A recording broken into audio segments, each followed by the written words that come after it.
আমাদের পেশ করার খানিকক্ষণ বাদে ওই চোর পার্টি আছে মানে তৃণমূল, তারা আবার একটা চার্জশিট পেশ করবে, মানে চার্জশিটটাও চুরি করে দিচ্ছে। চিন্তা করে দেখুন তো, গরু, কয়লা, বালি, মহিলা, মানুষের ইজ্জত, সন্তানদের ভবিষ্যৎ, যুবকদের স্বপ্ন সব চুরি করে দিয়েছে।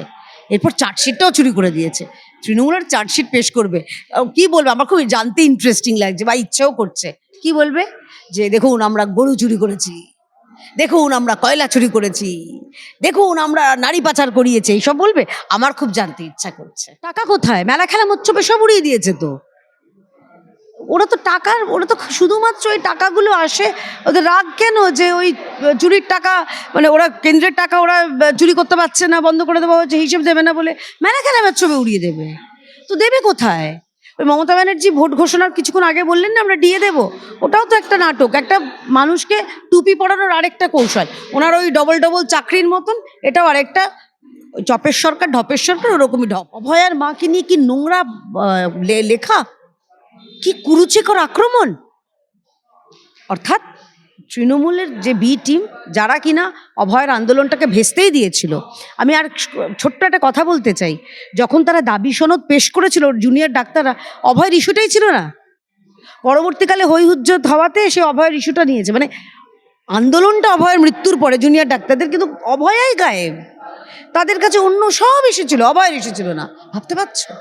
তো এই জায়গাটা পাল্টানো দরকার। আমি বড় কলতানকে জিজ্ঞাসা করতে চাই, তোমার চ্যানেল মারফত ডাইরেক্টলি আমি বলতে চাই যে কলতান, তোমরা তো অভয়ের ইস্যুটা নিয়ে নেমেছিলে, দেওয়াল লিখনও করেছিলে, তোমাদের অন্যান্য নেতা নেত্রীরাও বলছে, আমরা শুনছি দীপশিতাও বলছে, কিন্তু অভয়ার মা তো এবার প্রার্থী, তাই তুমি কি নিজের প্রার্থী পদটা প্রত্যাহার করবে? উচিত তো করা। আমার তো মনে হয় ওখানে তৃণমূল তো করবেই, স্বাভাবিক, তৃণমূল তারা ওই ধর্ষকের পার্টি তারা করবে, কিন্তু বামেদের এত নীতি নৈকতা তারা করবে না। তারা প্রত্যাহার করুক, করে দেখাক তারা সত্যি অভয়ার পাশে ছিল। তা না হলে বুঝবো তোমাদের এই থাকাটা পুরোটাই একটা হিপোক্রেসি, দ্বিচারিতা। ভারতীয় জনতা পার্টি অভয়ার মাকে প্রার্থী করেছে, যিনি আরজি করের নির্যাতিতা, তার মা।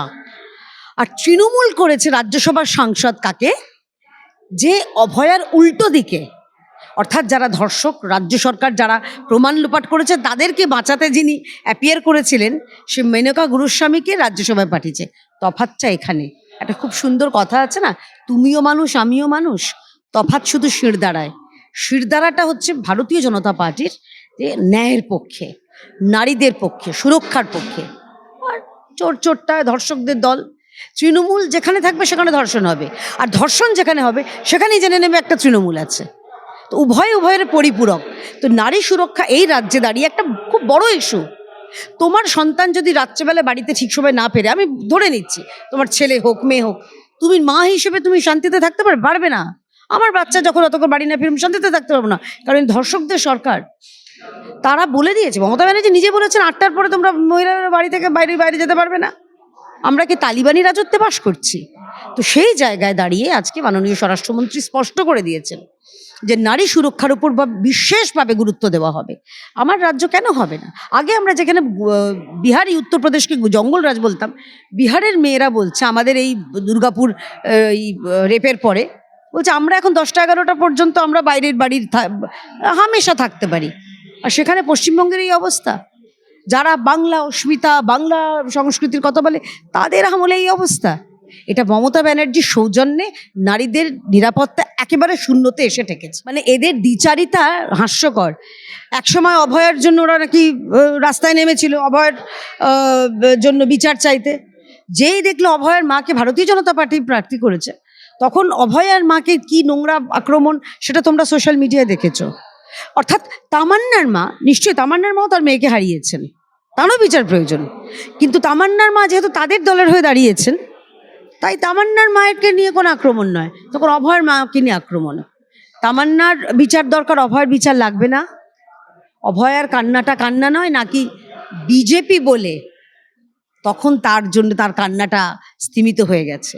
অর্থাৎ তৃণমূলের বি টিম বামেরা যে একেবারে রং দেখে, জাতি ধর্ম দেখে এবং রাজনৈতিক রং দেখে তারা রাজনীতি করে, তারা মানুষের ওই মানে তাদের দুঃখে কষ্টে সহমর্মিতা দেখায়, এটা স্পষ্ট। একবারও শুনেছেন আমাদের যে 300 জনের ওপর কর্মী মারা গেছে, একবারও একজন বাম কেউ বলেছে? অথচ তামান্নার মৃত্যুর পরে সবাই, আমি নিজে মা, আমি ভারতীয় জনতা পার্টির, আমি জানি ওর পরিবার বামেদের সমর্থক, কিন্তু আমরাও পাশে দাঁড়িয়েছি। তামান্নার মায়ের সঙ্গে যখন স্টুডিওতে দেখা হচ্ছে, আমার রুমালটা তার দিকে এগিয়ে দিয়েছে যে দিদি তুমি চোখ মোছো। মা সন্তান হারিয়েছে। এটুকু বলবো দিদি, অনেক দিন হয়েছে, আপনি 1 সেকেন্ডে এই রাজ্যের যারা হিন্দু সনাতনী বলেছেন আপনি আছেন বলে, তা নাহলে 1 সেকেন্ডে সব শেষ হয়ে যাবে।